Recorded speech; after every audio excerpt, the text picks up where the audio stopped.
Découvrir un cadran solaire dans les rues de Lisieux n'est pas simple, pour la bonne raison, c'est qu'il n'en existe pratiquement pas, ou alors qu'il n'en existe plus, et pourtant, en cherchant bien, voici ce que j'ai trouvé, et son histoire débouche sur une autre histoire. Ceci est compliqué et il faut continuer pour bien comprendre.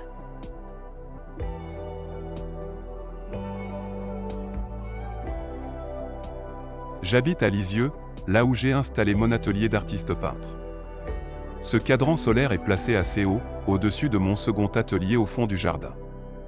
Sa disposition est totalement orientée plein sud, si l'ombre de ma maison le recouvre tôt le matin, vers 9 h le soleil est là et mon cadran est prêt à me donner l'heure jusqu'au soir.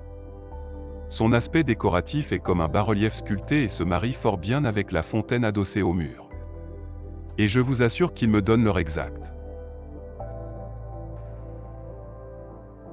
En effet, pour bien comprendre cette histoire, il n'y a que moi qui peux tout vous expliquer, et pour cause, tout d'abord, même si ce cadran est parfaitement visible de la rue, il se trouve sur le mur de ma maison, personne ne le remarque et pourtant il n'est pas modeste, il mesure 1,20 m de haut pour 1 m de large.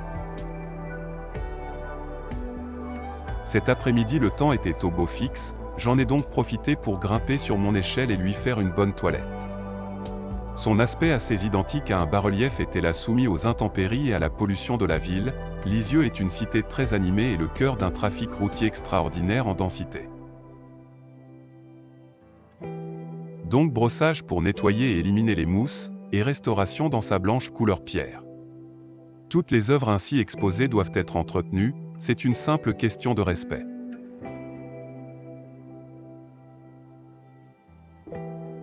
Une des raisons évidentes du manque de cadran solaire dans Lisieux est sa destruction en grande partie lors des bombardements de juin 1944. Et aussi, sans doute, le fait que cette ville, avant, était constituée de magnifiques demeures à pans de bois sculptés, sur les façades desquelles il était rare de voir des cadrans solaires. Il en existait cependant un, encore visible, sur un des contreforts sud de la cathédrale Saint-Pierre. C'était un cadran en pierre qui bizarrement, par erreur, avait été installé, à quelle époque, à l'envers. Il a disparu, retiré assez récemment, peut-être pour être restauré, j'ignore ce qu'il est devenu. Il faut, malheureusement, bien regarder cette magnifique cathédrale qui de nos jours est en piteux état. Les murs sales et lépreux font peine à voir. Certes, sa restauration coûterait une fortune et réinstaller un cadran tout neuf au milieu des gargouilles qui s'écroulent serait un non-sens.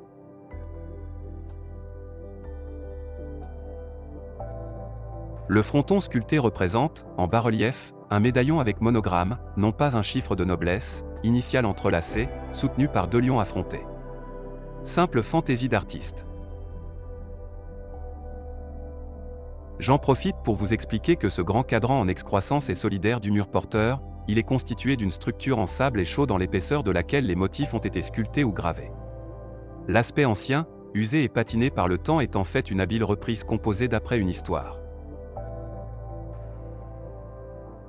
Les chiffres romains sont gravés et le 12 est remplacé, pour plus de lisibilité, par un coq en bronze incrusté, ceci en souvenir de mon passé d'horloger. En dessous vous pouvez lire une devise gravée en latin, littéralement, jamais jusqu'à la dernière heure, autrement dit, ne jamais renoncer, c'est ma propre devise. En pied de cadran, se trouve un écusson encadré de la formule latine anno feci, soit, année de fabrication, la date se lit en inscription cruciforme.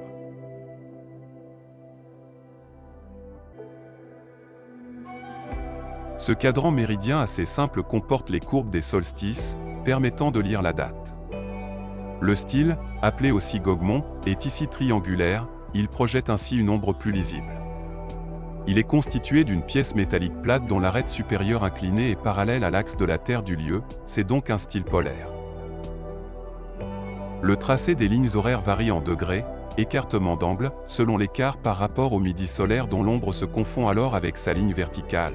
La lecture se fait évidemment de gauche à droite, dans le sens contraire des aiguilles d'une montre, hémisphère nord. Il est exactement midi 10 et nous sommes le 1er mai. La pointe de l'ombre a légèrement dépassé la ligne du chiffre 10.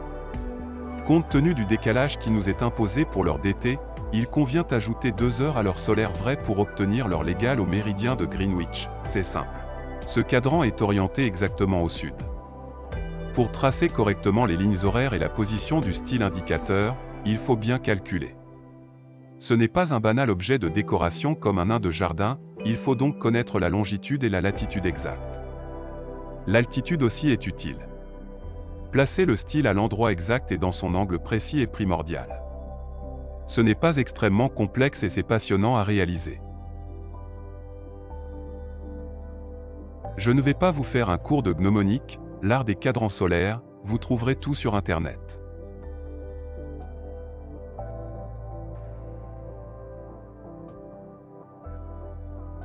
Voici comment j'ai eu la surprise de découvrir ce beau cadran solaire, peu connu des Lexoviens. C'est en allant visiter l'atelier d'artiste de ce peintre, un beau jour d'automne, où justement le soleil finissait d'accrocher ses rayons sur un petit jardin enchanteur, au cœur de la ville de Lisieux. C'est le peintre qui m'a tout expliqué, puisque, finalement, vous avez bien compris qu'il était le créateur et le sculpteur de ce superbe cadran. Aussi, je n'ai pas résisté et avec son accord, j'ai réalisé pour vous la petite vidéo chatoyante qui suit.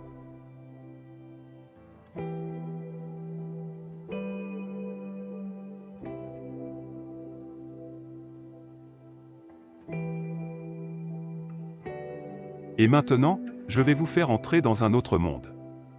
Cette image est un croquis, l'esquisse d'un immense cadran solaire puisqu'il devait mesurer 8 mètres de hauteur.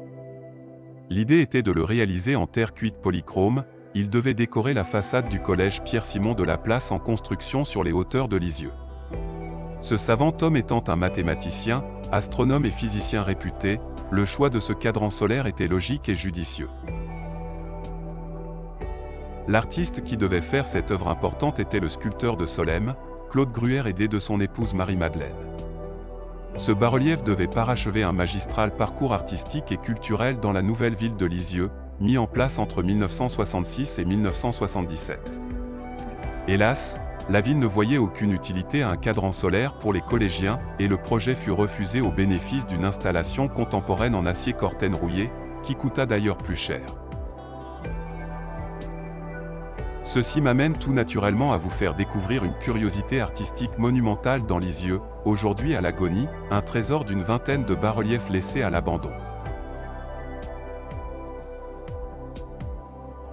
Ce magnifique bas-relief polychrome est une sculpture en terre cuite chamottée.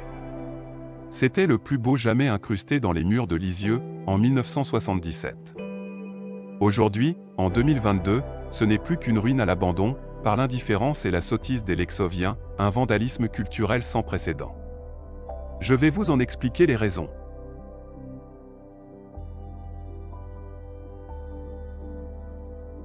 L'histoire de ce cadran ne s'arrête pas là. Aussi, si vous le permettez, je vais vous faire un copier-coller d'un article de presse récent, et vous comprendrez beaucoup de choses. Question. Mais au fait, Christian Rimbaud, comment vous est donc venue cette idée de reportage sur les bas-reliefs de Lisieux? Un peu comme les adolescents qui en 1940 ont découvert les peintures des grottes de Lascaux? Réponse. Votre question est amusante et au fond pas si loin de la réalité, toute proportion gardée. Je vais vous raconter comment j'ai découvert les bas-reliefs de Hauteville. Cette ZUP, au-dessus de la ville, étant uniquement constituée de logements type HLM, je n'avais jamais eu l'idée de m'y promener. Comme je venais d'acheter, en 2013, une maison de 1870 un peu abandonnée dans la ville historique, j'étais en pleine restauration. Et un jour de début 2015 j'ai entamé la reconstruction d'un pignon exposé plein sud et qui s'écroulait, le centre étant très abîmé, j'ai eu l'idée d'y fabriquer un grand cadran solaire.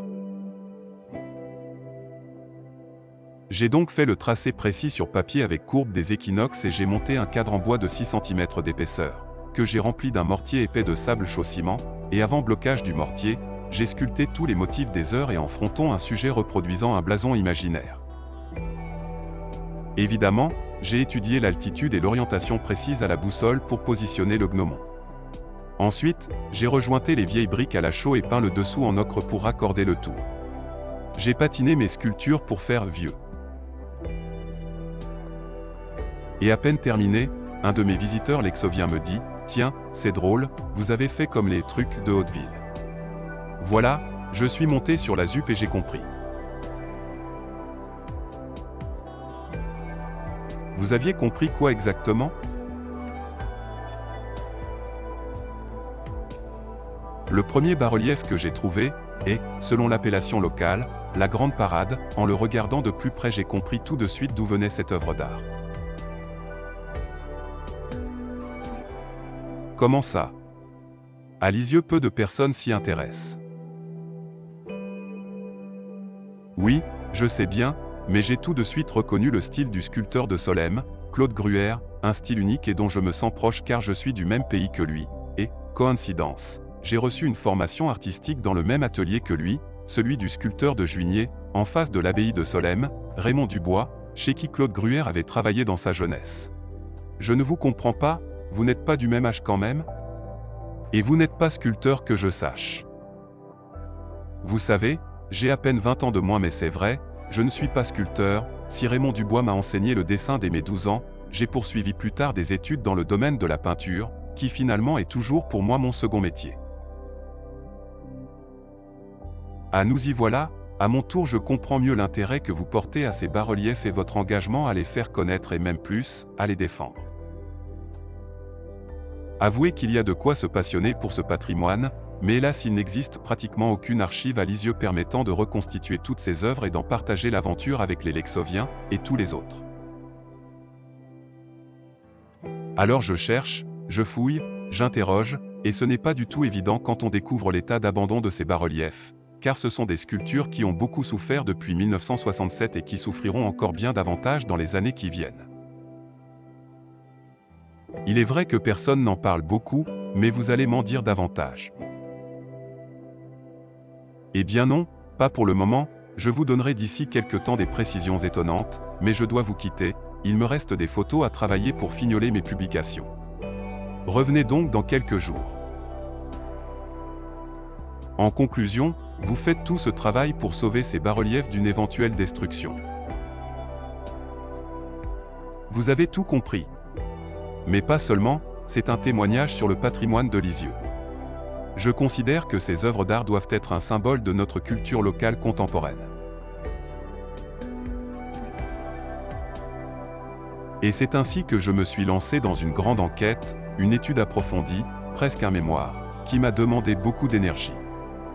Mais ceci est une autre histoire, très complexe, qui nécessiterait tellement d'heures de vidéo que ceci m'est impossible à réaliser.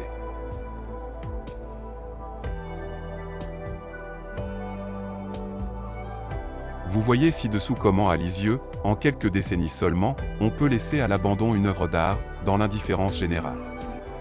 Sa destruction est scandaleuse et irrémédiable, aucune instance culturelle ne s'en préoccupe, le patrimoine ne se sent pas concerné de manière active, une véritable désolation.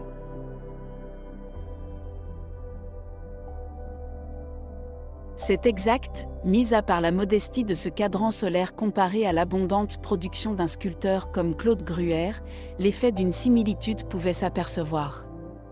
Comme je suis curieuse de tout ce qui se rattache à l'art et au patrimoine, j'ai essayé de découvrir ces fameux bas-reliefs qui ont été, par le passé, installés dans cette nouvelle grande zone d'HLM. J'ai vu des splendeurs et des ruines. Ce n'est pas facile. Le spectacle culturel est à l'abandon depuis longtemps et impossible sans guide de les retrouver dans le dédale des barres d'immeubles. Ce sont des œuvres magistrales dont la présence demeure insolite si on n'en connaît pas la raison. On se demande vraiment le pourquoi d'une telle débauche artistique dans une ville qui ne s'en soucie absolument pas, c'est un mystère. Personne sur place n'en connaît le nombre ni la signification, il paraît même que la moitié a déjà été détruite. Le reste est pour une grande partie à l'agonie.